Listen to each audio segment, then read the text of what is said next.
जय हिंद एवरीवन। तो आप सभी को मकर संक्रांति की हार्दिक शुभकामनाएं। तो चलिए आज इस टॉपिक में मैं बात करने वाला हूं इंडेफिनिट टेंस के बारे में। क्योंकि इंडेफिनिट टेंस के बारे में बहुत लोगों को काफ़ी डाउट रहता है कि प्रेजेंट इंडेफिनिट में क्या आएगा, पास्ट इंडेफिनिट में क्या आएगा और फ्यूचर इंडेफिनिट में क्या आएगा। तो आज इंडेफिनिट टेंस की कहानी दी एंड कर देता है। चलिए सबसे पहले बात करते हैं प्रेजेंट इंडेफिनिट टेंस के बारे में। तो हम सभी लोग जानते हैं कि इसका पहचान होता है जिन शब्दों के अंत में ता है, ती है, ते है आते हैं, उन्हें प्रेजेंट इंडेफिनिट हम समझते हैं। तो जैसा कि हम सभी को पता है, अगर अफर्मेटिव या पॉजिटिव सेंटेंस हो तो उसमें एस आई एस लगाते हैं, और वहीं अगर नेगेटिव या इंटेरोगेटिव सेंटेंस आ जाए तो उसके साथ में डू डच लग जाता है, एस आई एस हट जाता है। अब मैं आप लोगों को ये नहीं बताऊंगा कि ही सी इट नेम के साथ में एस आई एस आता है और आई बी यू दे के साथ में एस आई एस नहीं आता है। ये लोग आप लोग अपने से एफर्ट डाल के देख सकते हैं। मेरा पर्पज है आप लोगों को इंग्लिश स्पीकिंग सिखाना, ना कि ग्रामर्स के आप लोगों को रूल रटवाना। बल्कि रूल तो आप लोगों को आते ही हैं, बट उसके बाद भी क्या आप लोग इंग्लिश बोल पाए, ये क्वेश्चन है। तो चलिए इसके कुछ एग्जांपल समझ लेते हैं। और पहला एग्जांपल है, वह खाना बनाता है। तो ही कुक्स द फूड। यहाँ ही आया तो डेफिनेटली इसमें ऐसा ही एस लगेगा, ये इंटरगेटिव और नेगेटिव सेंटेंस नहीं है। अगर होता तो एस इसमें हट जाता और सीधा आ जाता he does not cook the food, अगर नेगेटिव रहता तो। अगला सेंटेंस है, मैं अध्ययन करता हूँ। तो आई डू स्टडी, इसके साथ में ऐसे यस नहीं लगा क्योंकि ये आई आया, आई भी यूदे के साथ में हम लोग ऐसे यस नहीं लगाते हैं। वह अंग्रेजी पढ़ाता है, तो इसमें ऐसे यस आया, ई एस आएगा क्योंकि सी एच आया है एंड में। He teaches English. अगला सेंटेंस है, वे क्रिकेट नहीं खेलते, दे डोंट प्ले क्रिकेट। आप क्या करते हैं? क्वेश्चन कोई पूछता है, जनरली हम लोग स्पोकन इंग्लिश में इस टाइप के क्वेश्चन करते हैं, व्हाट डू यू डू। मतलब किसी से हम लोग उसका प्रोफेशन पूछते हैं, तो व्हाट डू यू डू। मान लो किसी को कोई प्रपोज करता है, या जनरली किसी भी सेंस में मैनेजर या एम्प्लॉय मैनेजर से पूछ सकता है, क्या मैं आपको पसंद हूँ। तो जनरली क्वेश्चन करता है, डू यू लाइक मी। तो वो बोलेगा, सॉरी आई डोंट। अगर लाइक करता होगा तो डेफिनेटली आई डू। आपको गणित क्यों पसंद नहीं है, अगला सेंटेंस है। तो इंग्लिश में बनेगा, why don't you like mathematics. ऐसे ही नेक्स्ट क्वेश्चन बन सकता है, आपको इंग्लिश क्यों पसंद नहीं, why don't you like English. किसी के लिए हो सकता है कोई ज्योग्राफी पसंद ना करता हो, तो why don't you like geography, वो रीजन देगा। चलिए अब पहले इसको देख लेते हैं, कोने में कॉर्नर में क्या लिखा हुआ है। ये है यूनिवर्सल ट्रुथ। मतलब प्रेजेंट इंडेफिनिट टेंस अगर आए, अगर ये चीज़ें आपको दिख जाएं तो आप बिना कुछ सोच समझे उसको प्रेजेंट इंडेफिनिट टेंस समझ। पहला हो यूनिवर्सल ट्रुथ, दूसरा habitual actions, third fact. Universal truth जैसे मान लो sun rises in the east, ये तो यूनिवर्सल ट्रुथ हो गया क्योंकि सूरज तो हमेशा पूरब में ही उगता है।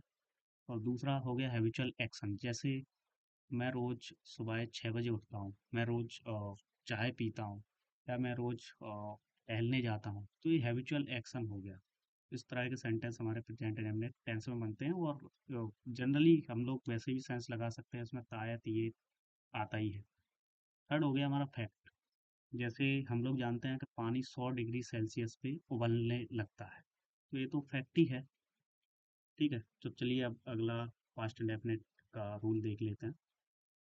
फर्स्ट इंडेफिनिट टेंस में आइडेंटिफिकेशन है, जिन शब्दों के अंत में ता था, ती थे, ती ही आते हैं, उन्हें प्रेजेंट इंडेफिनिट हम लोग समझ लेते हैं।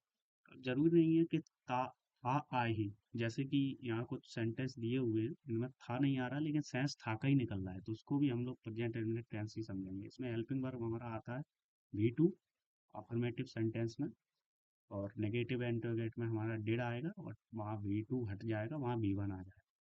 चलिए पहला सेंटेंस देखते हैं, मैंने कल क्रिकेट खेला। तो I played cricket yesterday. Next, उन्होंने मुझे अंग्रेजी सिखाई। He taught me English. उन्होंने खाना नहीं बनाया। They did not eat the food. अगला है, वह मुझे पसंद नहीं करती थी। सी डिड नॉट लाइक मी। मैं नौसेना में भर्ती नहीं हुई। I did not join the navy. क्या आपने मेरा फ़ोन इस्तेमाल किया? Did you use my mobile phone?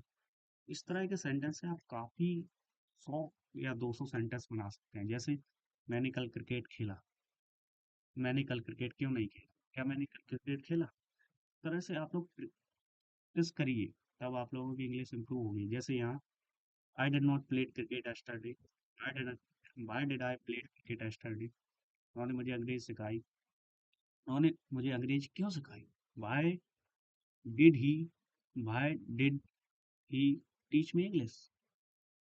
उन्होंने मुझे अंग्रेजी क्यों नहीं सिखाई। Why did he didn't he teach me English. इस तरह से आप लोग सेंटेंस बना सकते हैं, जिससे आपकी प्रैक्टिस होगी और आप लोगों के लिए इंग्लिश बोलना बहुत ही आसान रहेगा। अगला देख लेते हैं फ्यूचर इंडेफिनिट टेंस। तो इसमें आइडेंटिफिकेशन है गा घी गे, हम लोग जनरली जानते ही हैं, बहुत ही सिंपल सेंटेंस होता है। एग्जाम्पल देख लेते हैं। इसमें वर्ब हमारा बिल सेल ही आता है। आप लोग अभी इतना ध्यान रखिए कि आई बी के साथ में हम लोग सेल लगाते हैं और बाकी के जो भी है इसी नेम के साथ में बिल आए। अभी आप लोग ज़्यादा कंफ्यूज हो जाओगे अगर मैं बताऊंगा कि आई बी के साथ में भी बिल आता है और ई सी नेम के साथ में सेल आता है। अभी आप लोग इसको सिंपल तरीके से लीजिए, बाद में मैं कुछ वीडियोस लाऊंगा जिसमें ये सब एडवांस के आपके जो भी डाउट होंगे उनको क्लियर कर दूँ। अभी आप लोग सिर्फ इतना जानिए कि आई बी के साथ में हमारा सेल आएगा और बाकी में हमारा बिल आएगा। जैसे मैं कल मुंबई जाऊंगा, I shall go to Mumbai tomorrow. अगला है वाई मुझे अंग्रेजी सिखाएगा, he will teach me English. अगला वाई एनडीए परीक्षा के लिए एक नया बैच खरीदेगा, he will buy a new batch for NDA exam. आप यहाँ क्यों आएंगे, why will you come here. Y वहाँ क्या सीखेगा, what will he learn there.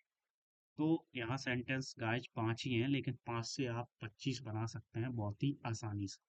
आप इसको अलग अलग तरीके से बनाइए। जैसे आप यहाँ क्यों आएंगे, आप यहाँ क्यों नहीं आएंगे, आप यहाँ कब आएंगे, आप यहाँ कब आएँगे?